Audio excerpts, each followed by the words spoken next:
அருப்புக்கோட்டையில் திமுக சார்பில் ஓரணியில் தமிழ்நாடு செயலி அறிமுக நிகழ்ச்சியில் அமைச்சர் KKSSR ராமச்சந்திரன் கலந்து கொண்டு சிறப்புரையாற்றினார். விருதுநகர் மாவட்டம் அருப்புக்கோட்டை SPK பள்ளி சாலையில் உள்ள தனியார் திருமண மண்டபத்தில் இன்று அருப்புக்கோட்டை சட்டமன்ற தொகுதி திமுக 80 விங் சார்பில் ஓரணியில் தமிழ்நாடு செயலி அறிமுக விளக்க நிகழ்ச்சி நடைபெற்றது. இந்த நிகழ்ச்சியில் தமிழக வருவாய் மற்றும் பேரிடர் மேலாண்மை துறை அமைச்சர் KKSSR ராமச்சந்திரன் கலந்து கொண்டு ஓரணியில் தமிழ்நாடு செயலி எதற்காக உருவாக்கப்பட்டுள்ளது என்பது குறித்து விளக்கி சிறப்புரையாற்றினார். அப்போது கூட்டத்தில் பேசிய அவர், தமிழ்நாட்டையும் தமிழ் மொழியையும் கலாச்சாரத்தையும் அளிக்க வேண்டும் என ஒரு சக்தி உருவாகியுள்ளது என்றும் மத்தியில் ஆளும் BJP அந்த வேலையை பார்க்கிறது என்று குற்றம் சாட்டி பேசினார்.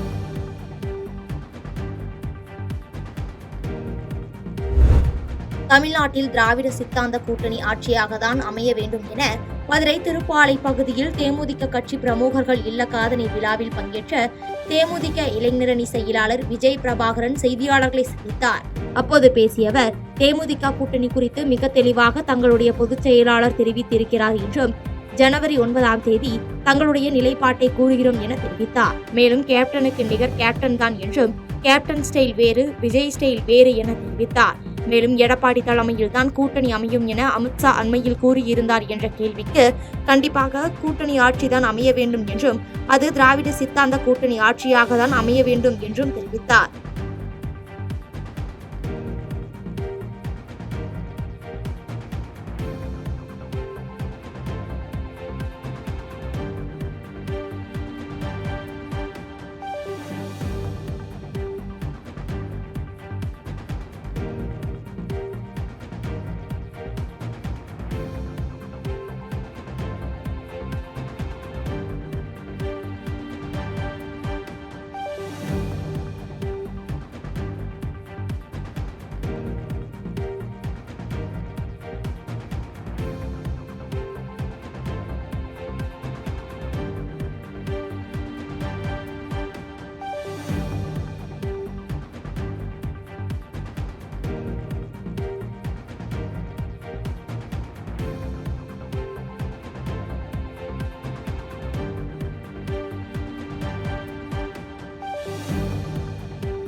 சென்னையில் நடைபெற்ற பாமக கூட்டத்தில் அன்புமணி ராமதாஸ் கலந்து கொண்டு ஐயாவாக இல்லை என்றும் குழந்தை போல் மாறிவிட்டார் என்றும் 3 தீய சக்திகள் அவரை ஆட்டி வைக்கிறார்கள் உள்ளிட்டவைகள் குறித்து விமர்சித்து பேசியிருந்தார். இந்த நிலையில் அவரின் குற்றச்சாட்டுகளுக்கு பதிலடி கொடுக்கும் வகையில் சேலத்தில் ராமதாஸ் தலைமையிலான பாமகவின் இணை பொதுச் செயலாளர் அருள் இன்று செய்தியாளர்களை சந்தித்தார். அப்பொழுது பேசிய அவர், ராமதாஸை அன்புமணி விமர்சிப்பது வேதனையாக உள்ளதாகவும் அன்புமணியை தீய சக்திகள் தவறான பாதையில் வழிநடத்துவதாக சாடினார். மேலும் ஐயாவாக இல்லை, குழந்தையாக மாறிவிட்டார் என்று அன்புமணி சொல்கிறாரே, இந்த குழந்தைகள் தான் 3 ஆண்டுகளுக்கு முன்பு அவரை தலைவராக்கியது என்றும், அப்படியானால் அந்த குழந்தை உங்களை தலைவராக்கியது மட்டும் எப்படி செல்லும் என கேள்வி எழுப்பி பேசினார். எங்களுடைய சின்னையா அண்ணன் அன்புமணி அவர்கள் சொல்லியிருப்பது, நேற்று ஒரு கூட்டத்தில் பேசியிருப்பது எங்களுக்கெல்லாம் உச்சகட்ட மனவேதனை. அப்படின்னா சொல்லியிருக்கார், நேற்று நடந்த கூட்டத்தில் எங்களுடைய அண்ணன் அன்புமணி ராமதாஸ் அவர்கள் சொல்றார், மருத்துவர் ஐயா அவர்கள் ஐயாவாக இல்லை, குழந்தை போல மாறிவிட்டார். தீய சக்திகள் 3 தீய சக்திகள் மருத்துவர் ஐயா அவர்களை ஆட்டி வைக்கிறார்கள். பொறுப்பாளர்களாக கொலைகாரன், கொள்ளைக்காரன், ரோட்டில் இழந்த பழம் விற்கிறவன் எல்லாத்தையும் கொண்டுட்டு வந்து நியமனம் செய்கிறார்கள். அனைத்து அதிகாரமும் எனக்கே. அண்ணன் செல்வ பெருந்தகை, திருமாவளவன் உள்ளிட்ட நம்ம எதிர்க்கிறவங்கலாம் ஐயா அவர்கள் மீது என்ன அக்கறை, இப்படி இது உள்பட இன்னும் பல்வேறு குற்றச்சாட்டுகளை சொல்லியிருக்கிறார்கள். இதுவரையிலே மருத்துவர் ஐயா அவர்கள் சொல்லுகிறத அனைத்து கட்சியை சேர்ந்தவர்கள் செய்தான் பழக்கம். ஆனால் இன்றைக்கு தான் முதலிலே மருத்துவர் ஐயா அவர்கள் மீது குற்றம் சுமத்தப்பட்டிருக்கிறது. சங்ககிரி அருகே துப்புரவு பணியாளர் பெண் மர்மமான முறையில் கொலை செய்யப்பட்ட வழக்கில் கட்டிட தொழிலாளி ஒருவர் கைது செய்யப்பட்டுள்ளார்.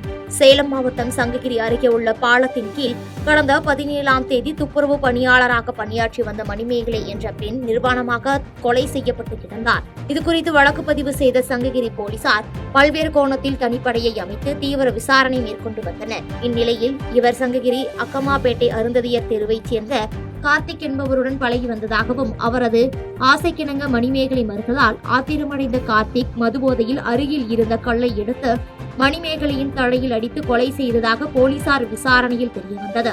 இதனையடுத்து உடனடியாக கார்த்திக்கை கைது செய்த போலீசார் சங்ககிரி நீதிமன்றத்தில் ஆஜர்படுத்தி சேலம் மத்திய சிறையில் அடைத்தனர். இச்சம்பவம் அப்பகுதியில் பெரும் பரபரப்பை ஏற்படுத்தியுள்ளது.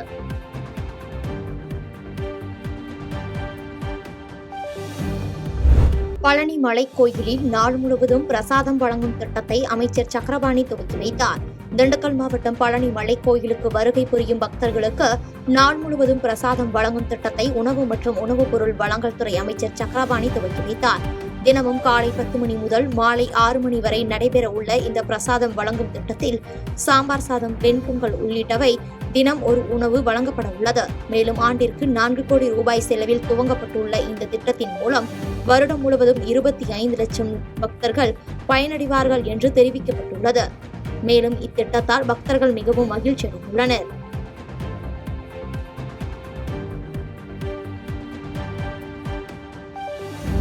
புதுச்சேரி பாஜக மாநில தலைவராக போட்டியின்றி ராமலிங்கம் தேர்வு செய்யப்பட்டுள்ளார்.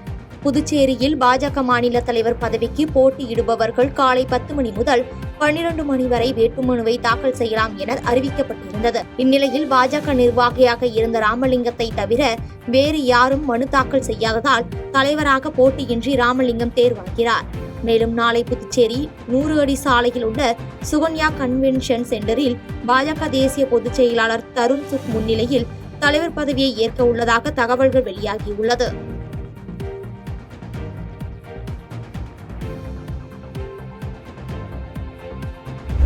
தேசிய ஜனநாயக கூட்டணிக்கு தமிழகத்தில் தமிழக கட்சிதான் தலைமை தாங்க வேண்டும் என பிரேமலதா விஜயகாந்த் கருத்து தெரிவித்துள்ளார். கோவையில் பல்வேறு நிகழ்ச்சிகளில் பங்கேற்க கோவை விமான நிலையத்திற்கு வருகை தந்த தேமுதிக பொதுச் செயலாளர் பிரேமலதா விஜயகாந்த் செய்தியாளர்களை சந்தித்தார். அப்பொழுது பேசிய அவர், நாளை கிருஷ்ணகிரியில் மா விளைச்சலால் பாதிக்கப்பட்ட விவசாயிகளுக்காக மாபெரும் கண்டன ஆர்ப்பாட்டம் நடத்த இருப்பதாக தெரிவித்தார். மேலும் தேசிய ஜனநாயக கூட்டணிக்கு தமிழகத்தில் தமிழக கட்சிதான் தலைமை தாங்க வேண்டும் என்று கருத்து தெரிவித்த அவர், போதை பிரச்சனையில் நடிகர்கள் ஸ்ரீகாந்த், கிருஷ்ணா மற்றும் குற்றவாளிகள் இல்லை என்றும் தமிழக அரசு போதை இல்லா, டாஸ்மாக் இல்லா, கள்ளச்சாராயம் இல்லா ஒரு தமிழ்நாட்டை உருவாக்க வேண்டும் என வலியுறுத்தி பேசினார். அவங்க 2 பேர் மட்டும்தான் யூஸ் பண்ண மாதிரியும் மற்றவங்க எல்லாம் ஜெனுவின் மாதிரியும் அது கொண்டு போக கூடாதுன்னு இன்னைக்கு தமிழ்நாடே டாஸ்மாக், கள்ளச்சாராயம், போதை வஸ்துக்கள், அதே மாதிரி மெத்தபெட்டமைன், கொக்கைன் போன்ற பல்வேறு போதை கலாச்சாரத்தில் தமிழ்நாடு மூழ்கி இருக்கிறது. இதை யாரும் மறுக்க முடியாத ஒரு விஷயம். எனவே அவங்க 2 பேர் மட்டும்தான் இதில் குற்றவாளிகள் மாதிரி ஃபோக்கஸ் பண்ணுறது சரியில்லை. பட் அவங்க பிளட் டெஸ்ட் எடுத்திருக்கு, அவங்க ப்ரூஃப் செய்யப்பட்டிருக்காங்க, அது தவறு தான். பட் தமிழ்நாடு முழுக்க அந்த மாதிரி பாதிக்கப்பட்டவர்கள் அதில் இன்னைக்கு தங்கள் வாழ்வை இழந்து எத்தனையோ இளைஞர்கள் இருக்காங்க. அவங்களெல்லாம் இந்த அரசு நிச்சயமாக அந்த போதை இல்லா, டாஸ்மாக் இல்லா, கள்ளச்சாராயம் இல்லாத ஒரு தமிழ்நாட்டை உருவாக்கி அந்த இளைஞர்களுக்கும் மக்களுக்கும் நல்ல ஒரு எதிர்காலத்தை தரணும்னு நான் கேட்டுக்கிறேன். அதிமுக ஆட்சி காலத்தில் கொண்டு வந்த திட்டங்கள் அனைத்தையும் திமுக நிறுத்தியுள்ளது என அதிமுக மகளிர் அணி துணை செயலாளர் காயத்ரி ரகுராம் குற்றம் சாட்டியுள்ளார். அதிமுக பொதுச் செயலாளரும் சட்டமன்ற எதிர்க்கட்சித் தலைவர் எடப்பாடி பழனிசாமியின் 72வது பிறந்தநாளை முன்னிட்டு அதிமுக மருத்துவர் அணி சார்பில் மதுரை சரவணா மருத்துவமனையில் இரத்த தான முகாம் நடைபெற்றது. அதிமுக முன்னாள் சட்டமன்ற உறுப்பினர் டாக்டர் சரவணன் தலைமையில் நடைபெற்ற இந்த இரத்த தான முகாமை அதிமுக மகளிர் அணி துணை செயலாளரும் நடிகையுமான காயத்ரி ரகுராம் துவக்கி வைத்தார். பின்னர் செய்தியாளர்களை சந்தித்த அதிமுக மகளிர் அணி துணை செயலாளர் காயத்ரி ரகுராம், அதிமுக ஆட்சி காலத்தில் கொண்டு வந்த திட்டங்கள் அனைத்தையும் திமுக நிறுத்தியுள்ளது என்று குற்றம் சாட்டிய அவர், 2026ஆம் ஆண்டில் அதிமுக ஆட்சிக்கு வந்தவுடன் அதிமுகவின் மக்கள் நலத்திட்டங்கள் மீண்டும் செயல்படுத்தப்படும் என தெரிவித்தார். தொடர்ந்து செய்தியாளர்களிடம் பேசிய அதிமுக மருத்துவர் அணி இணைச் செயலாளர் டாக்டர் சரவணன், 2026 சட்டமன்ற தேர்தலில் அதிமுக பொதுச் செயலாளர் எடப்பாடி பழனிசாமி தலைமையில் மிகப்பெரிய கூட்டணி அமைந்து ஆட்சி அமைக்கப்படும் என தெரிவித்தார்.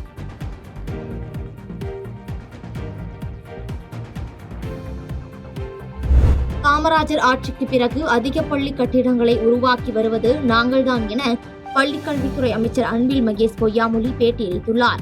திருச்சிராப்பள்ளி செம்மொழி மன்றம் மற்றும் திருச்சிராப்பள்ளி தமிழ் சங்கம் இணைந்து நடத்தும் தண்ணீர் இல்லாத தமிழ் முத்தமிழ் மாநாடு திருச்சி தமிழ் சங்க வளாகத்தில் இன்று நடைபெற்றது.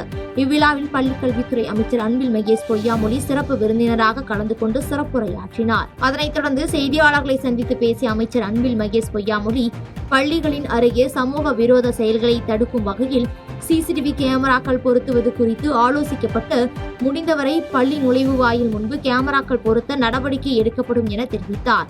மேலும் காமராஜர் காலத்திற்கு பிறகு பள்ளி கட்டிடங்கள் நாங்கள்தான் அதிகமாக கட்டி வருகிறோம் என்றும் பேராசிரியர் அன்பழகன் பள்ளி மேம்பாட்டு திட்டத்தின் கீழ் செய்யப்பட்டு வருகிறது என்று தெரிவித்தார்.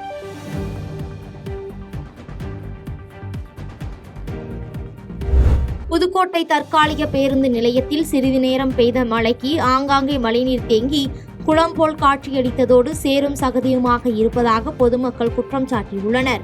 புதுக்கோட்டை மாவட்டத்தில் புதிய பேருந்து நிலையம் கட்ட 18.90 கோடி ரூபாய் நிதி ஒதுக்கி கடந்த 2023ஆம் ஆண்டு தமிழக அரசு பழைய பேருந்து நிலையத்தை இடித்து தரைமட்டமாக்கியது. இந்நிலையில் அந்த பேருந்து நிலையம் பின்புறம் 3 ஏக்கர் பரப்பளவில் தற்காலிக பேருந்து நிலையம் அமைக்கப்பட்டது. பல்வேறு மாவட்டங்களில் இருந்து வந்து செல்லக்கூடிய பேருந்துகளும் நிறுத்துவதற்கான போதிய இடவசதி இல்லாமலும் பொதுமக்கள் அவதியடைந்து வந்தனர். இந்நிலையில் தற்பொழுது தற்காலிக பேருந்து நிலையத்தில் போதிய தார் சாலை அமைக்கப்படாததால் கடந்த 2 நாட்களாக சிறிது நேரம் பெய்த மழைக்கு ஆங்காங்கு மழைநீர் தேங்கி குளம் போல் காட்சியளித்ததோடு சேரும் சகதியுமாக காணப்பட்டது. இதனால் பேருந்தில் இருந்து இறங்கி வரும் பயணிகளும் சேரும் சகதியுமாக உள்ளதால் வழுக்கி கீழே விழும் அவல நிலையும் ஏற்பட்டுள்ளது. எனவே தற்காலிக பேருந்து நிலையத்தில் பயனாளிகளுக்கு போதிய அடிப்படை வசதி செய்து தர பொதுமக்கள் கோரிக்கை விடுத்துள்ளனர். புதுக்கோட்டை பஸ் ஸ்டாண்டு ஆக்சுவலாக இது இடிச்சிருக்காங்க, அடுத்து கட்ட போகிறாங்க.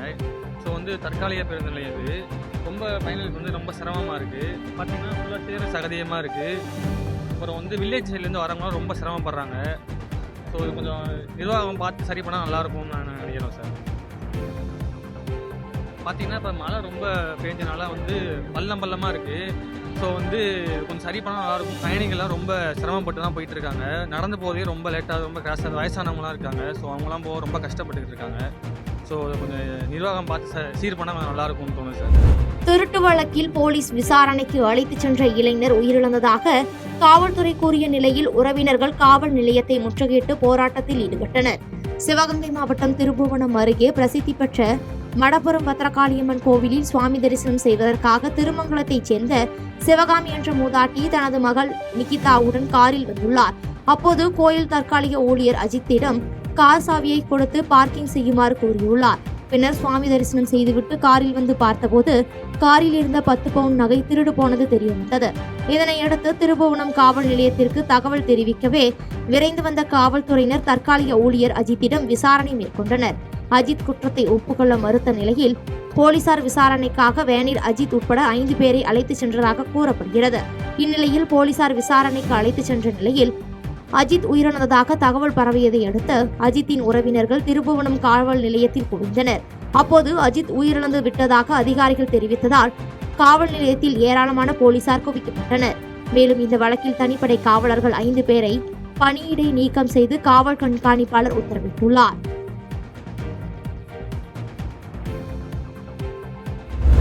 தாம்பரத்தில் நடைபெற்ற தமிழக அரசின் 4ஆண்டு சாதனை விளக்க பேரணியை அமைச்சர் தாமோ அன்பரசன் கொடியசைத்து துவக்கி வைத்தார். காஞ்சிபுரம் வடக்கு மாவட்ட திமுக மருத்துவர் அணி சார்பாக முன்னாள் முதலமைச்சர் கலைஞரின் 102வது பிறந்தநாள் விழாவை முன்னிட்டு திமுக அரசின் 4ஆண்டு கால சாதனை விளக்க பேரணி நடைபெற்றது. மாவட்ட மருத்துவர் அணி தலைவர் மருத்துவர் கிருத்திகா தேவி தலைமையில் நடைபெற்ற இந்த பேரணியை அமைச்சர் தாமோ அன்பரசன் கொடியசைத்து துவக்கி வைத்து பேரணியில் கலந்து கொண்டார். இந்த பேரணியில் மருத்துவர்கள், செவிலியர்கள், தூய்மை பணியாளர்கள், மாணவர்கள், பொதுமக்கள் என 1000க்கும் மேற்பட்டோர் கலந்து கொண்டனர். இறுதியாக அனைவருக்கும் சான்றிதழ் வழங்கப்பட்டது.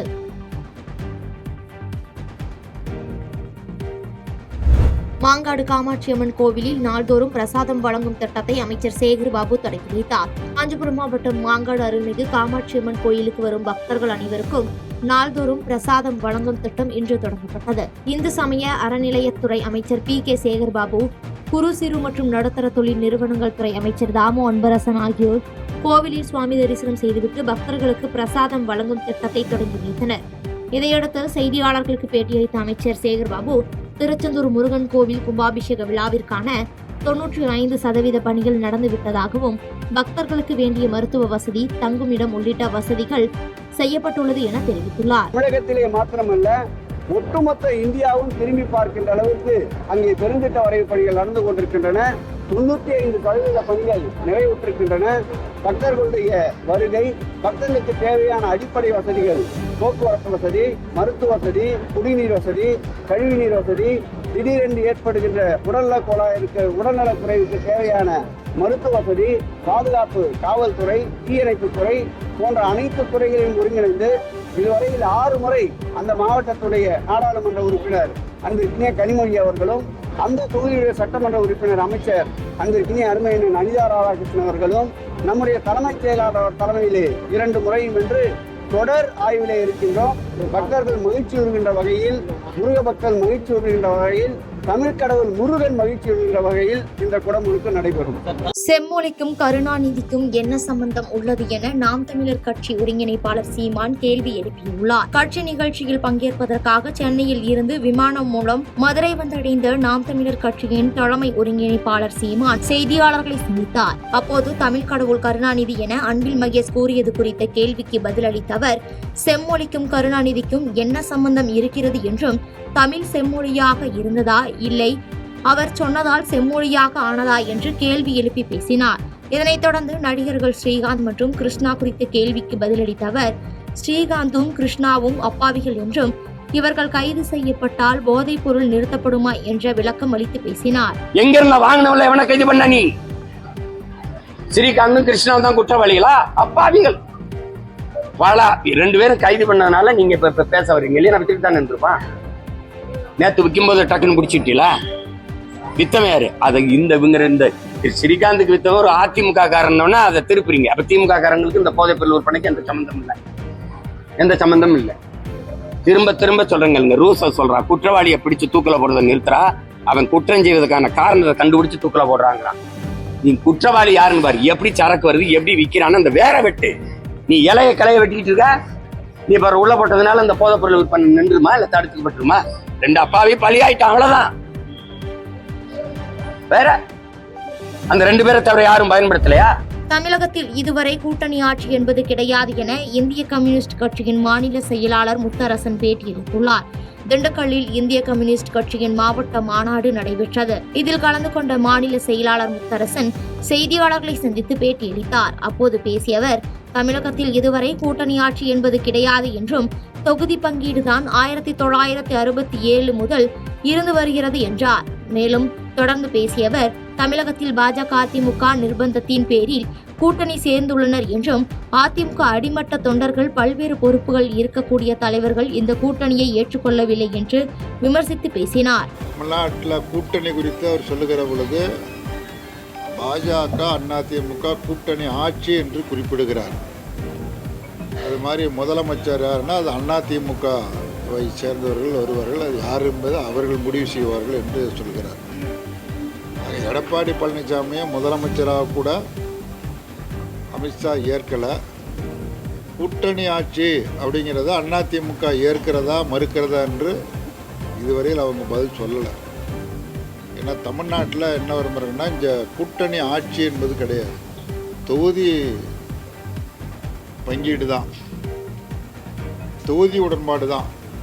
67லேருந்து பார்த்தீங்கன்னா தொடர்ச்சியாக திமுக அதிமுக கூட்டணிகள் ஆட்சிக்கு வருகிற பொழுது தொகுதி உடன்பாடு தான் செய்து கொள்வார்களே தவிர கூட்டணி ஆட்சி என்பது கிடையாது.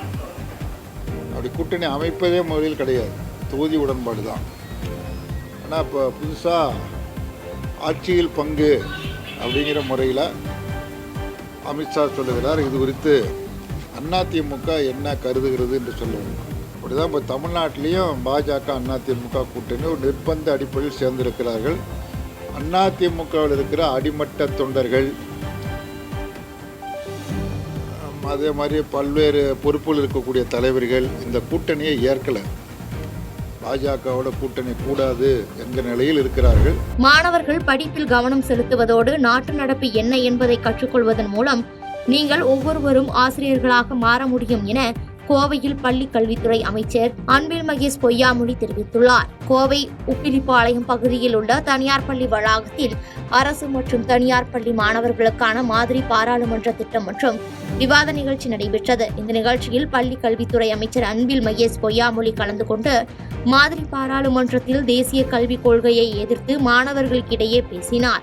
தொடர்ந்து மாணவர்கள் மத்தியில் பேசிய அவர், மாணவர்களுக்கு அரசியலின் சிந்தனை வர வேண்டும் என்றும் நடிகர்களை தெரிந்து வைப்பதை விட உங்களது தொகுதியில் அடிப்படை வசதிகள் செய்து தரும் அரசியல் தலைவர்களை தெரிந்து வைத்துக் கொள்ள வேண்டும் என தெரிவித்தார்.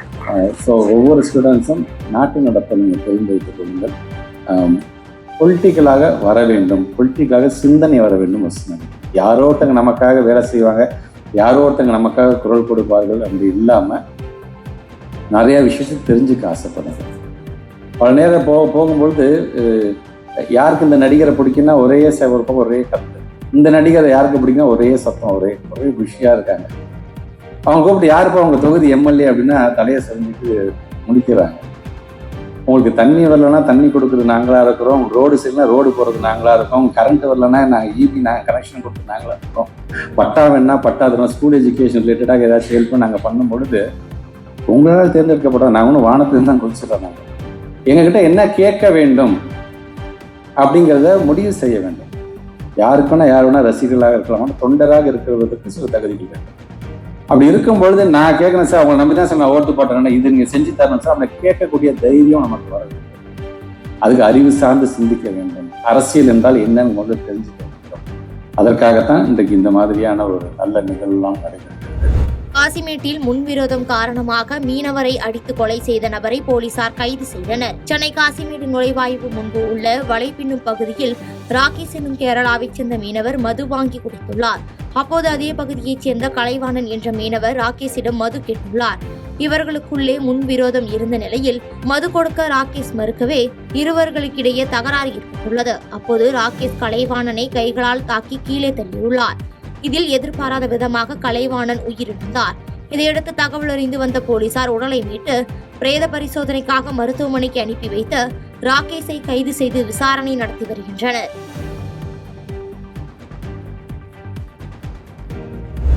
நாகப்பட்டினம் அருகே 7ஆம் வகுப்பு படிக்கும் சிறுமிக்கு பாலியல் தொல்லை கொடுத்த கூலி தொழிலாளி போக்சோ சட்டத்தின் கீழ் கைது செய்யப்பட்டார். நாகப்பட்டினம் ஒரத்தூர் அருகே ராமபுரம் பகுதியைச் சேர்ந்தவர் கூலி தொழிலாளி ராஜ்குமார். இவர் அதே பகுதியைச் சேர்ந்த 7ஆம் வகுப்பு படிக்கும் சிறுமிக்கு பாலியல் தொந்தரவு கொடுத்ததாக கூறப்படுகிறது.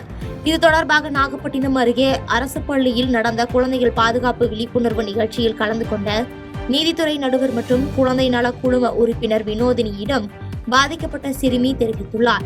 இதையடுத்து அவர் பரிந்துரையின் பேரில் நாகப்பட்டினம் அனைத்து மகளிர் காவல் நிலைய போலீசார் ராஜ்குமார் மீது வழக்கு பதிவு செய்து கைது செய்தனர்.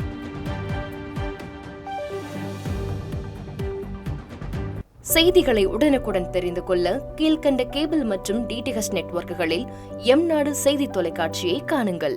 பாதகம் செய்பவரை கண்டால் நாம் பயம் கொள்ளலாகாது பாப்பா. மோதி மிதித்து விடு பாப்பா, அவர் முகத்தில் உமிழ்ந்து விடு பாப்பா. அண்மை செய்திகளை உடனுக்குடன் தெரிந்து கொள்ள இணைந்திருங்கள் எம்நாடு தொலைக்காட்சியுடன்.